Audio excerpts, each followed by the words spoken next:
મહીસાગર જિલ્લામાં જીબીએસના શંકાસ્પદ કેસ બાદ તપાસ છે। ઝી 24 કલાકે અહેવાલ બતાવતા જ આરોગ્ય વિભાગ સતર્ક થાય છે। જિલ્લા કલેક્ટરે વિવિધ શાળાની મુલાકાત લીધી, શાળાના ભોજન અને પાણીનું ચેકિંગ થયું, ડોક્ટરની ટીમ દ્વારા વિદ્યાર્થીઓનું સ્કેનિંગ કરાયું, શાળાઓમાં સ્વચ્છ પાણી અને સફાઈ રાખવાની સૂચનાઓ પણ આપવામાં આવેલી છે।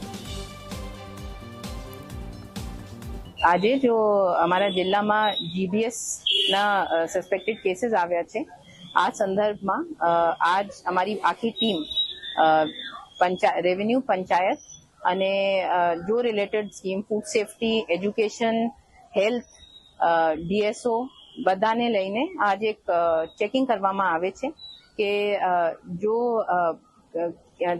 साफ सफाई केवी हाइजीनिक कंडीशन्स में आ बधा स्कूल्स में खाना जमवानुं बने छे के नहीं, आ बधुं आज हमारी विजिट थई छे। प्राइवेट स्कूल, सरकारी स्कूल, आंगणवाड़ी आ बधी जगह चेक करी छे अने फूड सेफ्टी नी टीम हमारी पण हवे एक स्कूल नी करी छे, एमने पण विजिट अने गाइडलाइन्स मुजब एमने जो वस्तु करवानी रहेशे आनी एमने पेपर उपर आपशे कि कम्प्लायन्स माटे शुं करवानुं रहेशे। दरेक स्कूल ने आंगणवाड़ी अने